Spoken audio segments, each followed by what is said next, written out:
皆さんこんにちは。ウニアトリエの加藤です。今日はですね、前回解説をした円柱を今度はデッサンで描いてみようと思います。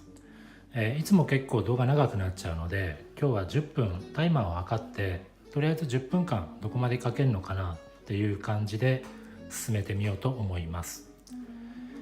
それでははい、前に書いた時と一緒なんですけど B3 の画用紙半分にカットしてます。で左側に見えてるのが今日セットした円柱になります。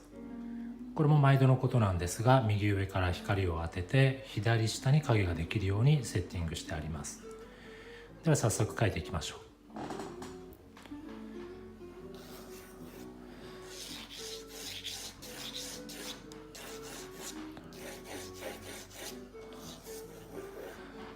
紙自体そんなに大きくないので、原寸大かそれより、だいたい原寸大くらいですかね、原寸大くらいにかければいいかなと思います。もういきなり直に、円柱が画面のどこに来るかなっていうのをラフに書き入れていきます。全貌見えてますかね。こんな感じで、上がちょっと開いていて下の方が少し多めに余白取ってあります。左下というか左奥側に影ができているのでここまでを絵にしましょ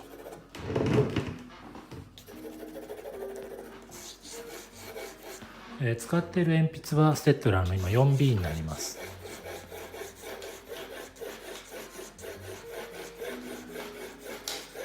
タッチを重ねてこうやって陰影つけていくときに、なるべくこう息の長い線、上から下まで一気に線を引きたいんですね。なので小手先で線を引くというよりも肩から、平行移動して線を上から下まで一気に引くように心がけています。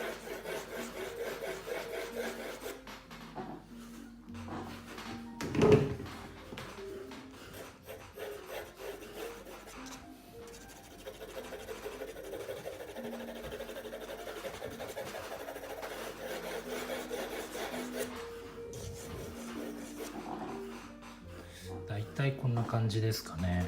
垂直線が曲がると絵がどうしてもこうバランス悪くなるので垂直はすごく丁寧に確かめていきます。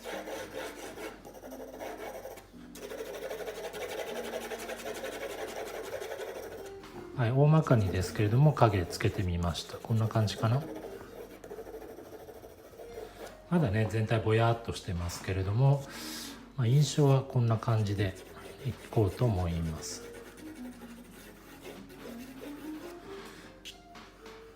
この円柱ですね、縦横の比率なんですけれども、横幅に対して高さがだいたい1対2、1対2ちょっとくらいですかね。1対2ちょっとくらいあるかなっていう感じだと思います。ただあんまりこう測りすぎてそれにとらわれると印象狂ってきたりするので、あくまでも測り棒とか、鉛筆を使ってこうサイズ比率を測るときにはあくまでも参考程度にとどめておいた方がいいと思います。自分の目を信じて比率を捉えていきましょう。はい、ざっとですけれどもこんな感じかな。ちょっとバッグ床の部分もね調子つけてみましょうか。今回は楕円のテーブルなんですけれども、テーブルそのものを描くっていうことは今回はしません。平らな床に置いてあるっていう感じで、テーブルのエッジはね今回は入れずに円柱が置かれているその周りくらいまでを絵にしようかなと思います。例えばこんな感じで、はい、ざっと色がついたらちょっとガーゼで撫でます。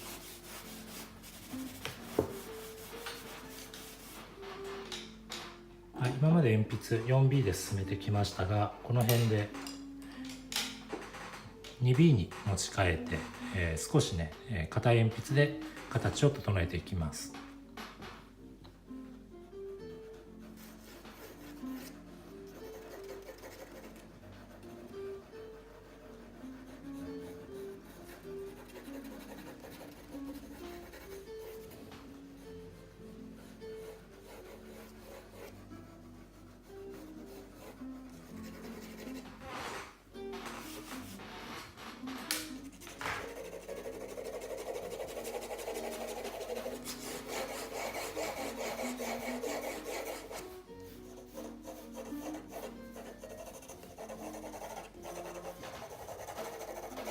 はい、でこの円柱の一番暗いところどこかなって見ると、やはり左下この辺りですかね。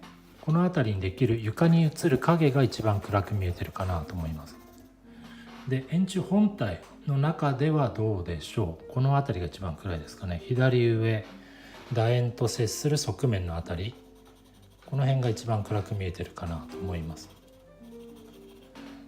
そんな風に絵全体を見渡して、この絵の中で一番暗いのどこかなっていう、その暗さの一番強いところですね。マックスの暗さは結構早めに決めておいた方が、入れておいた方が中間調子が決めやすくなります。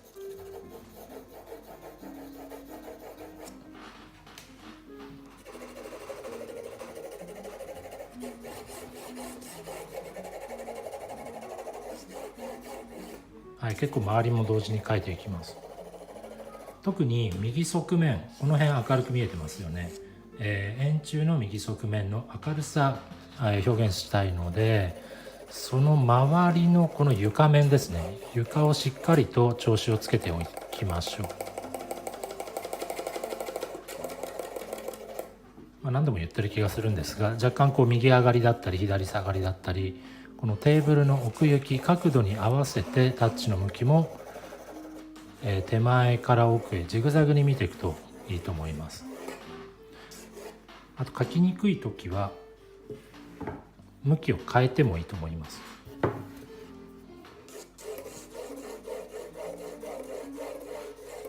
パネルの向きを自分の手で持って変えたりしながら、書きやすい方向でタッチ入れるっていうのも一つの手です。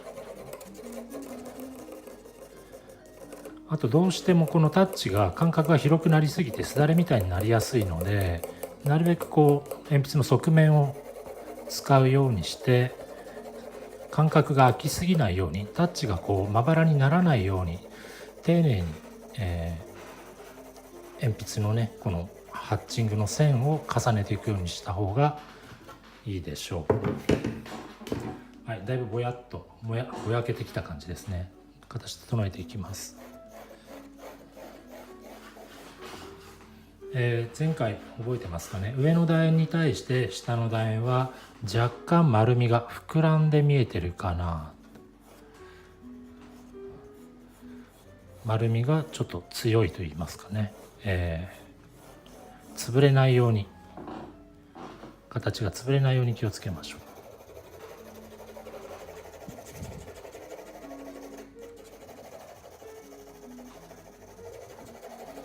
はい、ここでも円柱にかぶさるようにタッチ入れてます。テーブルを書くにあたって、この際で止めずにですね、円柱の中までこうタッチが入り込むような感じで床面のタッチを入れています。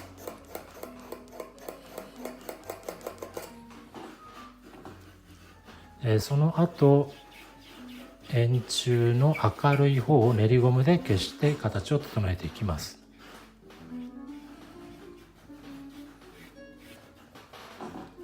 はい、こんな感じでしょう。でここでもう一回、そうですね、今度は 3B、 ちょっと柔らかめの鉛筆に持ち替えて暗い影のところを描いていきます。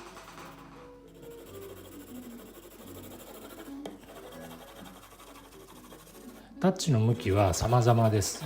丸みに沿ってこんな角度やこんな角度、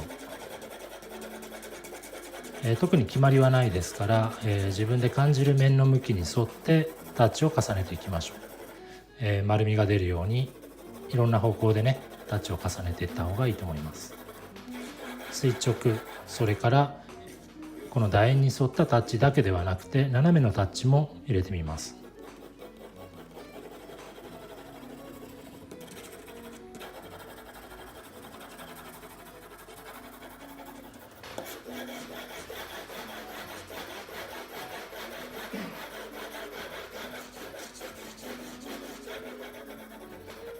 それでもどうしてもそろそろ時間ですね。はい、これで大体10分経ちました。第1部はこの辺までにしようと思います。それではまた。